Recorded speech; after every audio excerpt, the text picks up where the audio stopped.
저는 정재준 기자와 박상현 본부노조 본부장에게 질의할 텐데요. 그에 앞서서 후보자에게 짧게 몇 가지 질의하겠습니다. 자, 김건희 여사가 역술인에게 전화를 합니다. 역술인에게 전화인지 카톡인지 뭘로 연락을 합니다. 메시지인지. 그래서 나 깜빵 가요? 이렇게 물었어요. 그런데 그게 공개됐습니다. 이게 기사 밸류가 있습니까? 없습니까? 특정 사안에 대해서는 그 취재기자, 데스크, 담당 제작부서에서 판단합니다. 아니, 본인이 앵커잖아요. 앵커였잖아요. 네, 제가 기사 밸류가 없어요? 가치가 없어요? 김건희 여사 얘기 나오니까 이제 답변 못 하겠어요? 아닙니다. 다른 사안에 대해서도 똑같이 말씀드렸습니다.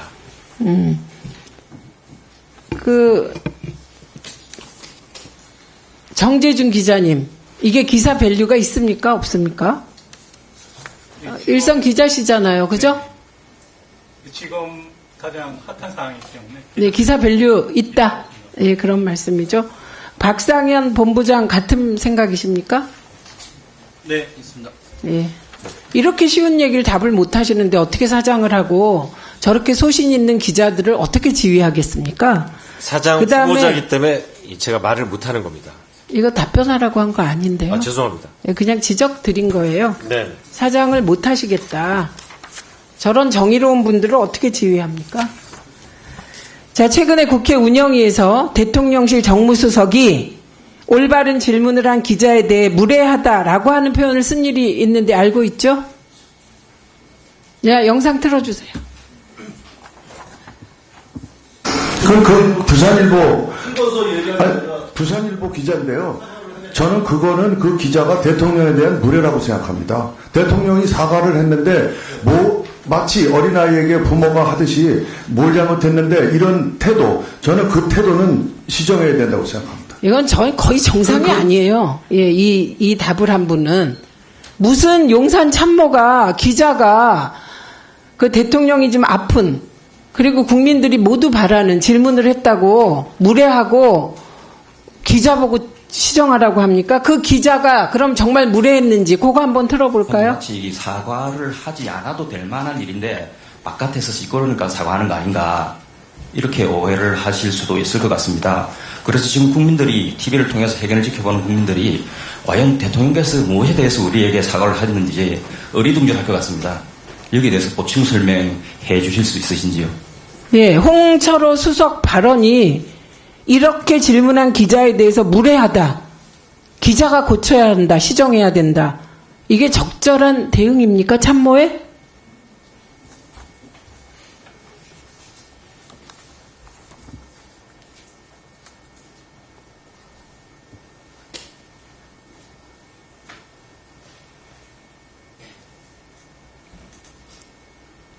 저한테 질문하신 건가요? 네.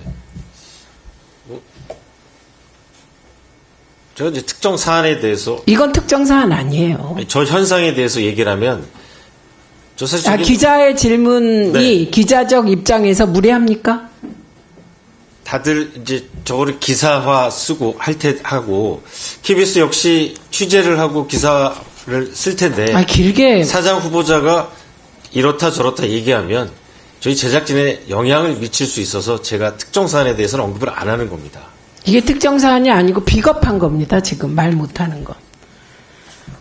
예, 정재준 기자님 네, 나와주시고요. 박상현 본부장님 나와주십시오. 지금 보니까 후보자는 김건희라는 이름만 나오면 예, 찰떡을 입에 무십니다. 그리고 홍철호 용산이잖아요. 예, 나오니까 또 최소한의 가치 판단도 못합니다.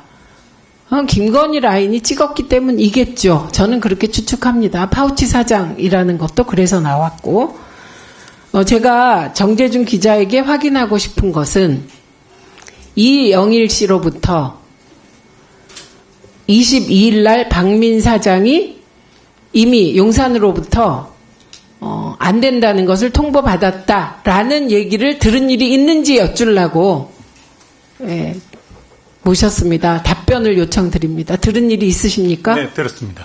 좀 앞으로 와주실래요? 예, 키가 크셔서. 네, 들었습니다. 예, 언제 어디서 들었습니까? 네, 치킨집. 이사회가 끝나고, 이사회에서, 끝나고 저희가 저지 집회가 있었는데요. 집회를 마친 뒤에, 회사 근처 치킨집에 갔었습니다.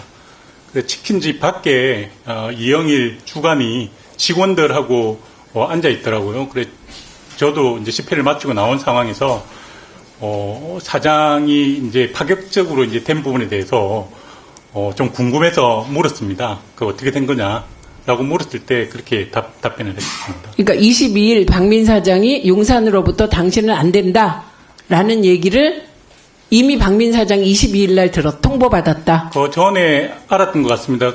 미리 들었었냐라고 하니까 어제 저녁에 알고 저녁에 미리 회식을 했다라는 답변을 했습니다. 아, 그러니까 거기 23일 날 네. 박장범 후보자가 7대 0으로 된 날, 예, 추천받은 날, 그 전날 알게 됐다. 그래서 그 박민 사장 측근 사람들이 회식을 했다. 이 얘기인 저녁에 거죠? 회식을 했는데 정확하게 그날 알게 된 건지 그것보다 더 일찍 알게 된 건지는 확실치 않지만 그날 저녁에 알고 있었기 때문에 회식을 했다라는 이야기를 들었습니다. 그러니까 핵심은 이미 이사회가 끝나기 전에 박민 사장은 자기가 잘릴 줄을 알았다. 이런 얘기네요. 네, 그렇습니다. 예, 그러니까 이사들은 어디선가 지시를 받아서 그것도 7대 0으로 후보자를 선정하게 됐다. 저희는 이렇게 보게 되는 거고, 혹시 그 본부장께서는 어제 증언한 이후에, 예, 그리고 어제 이영일 씨가 나왔었잖아요. 네. 혹시 마주친 일이 있습니까? 요 국회 언저리 어디선가? 저녁 먹고 들어오는 길에 마주치긴 했습니다. 예. 예. 그런데 그분은 피하던가요? 피하진 않았고, 서로 스쳐 지나가는 상황이어서, 피하거나 그랬던 건 아니었습니다. 네. 그런데 정재준 기자 그렇게 들었는데, 이영일 씨는 정재준 기자의 지금 이 말이 거짓이라고 주장하고 있는 겁니다. 본인은 그런 말을 한 적이 없다입니다. 어떻게 생각하십니까? 이야기를 본인이 어떻게 판단했는지는 모르겠지만 그 당시에 제가 분명히 들었고 그리고 제가 그거를 이제 이야기를 하니 또 다른 한 분이 직접 또 한 번 더 확인을 했습니다. 그래 그날 저녁에 아마 2명이 그 사실을 알게 됐었는데요. 그거를 맞지 않다라고 하는 것 자체가 좀 이상한 것 같습니다. 그 다른 한 분은 어제 출석했던 안모 기자 말씀이죠? 예, 맞습니다. 예, 알겠습니다. 두 분 들어가셔도 좋습니다. 네.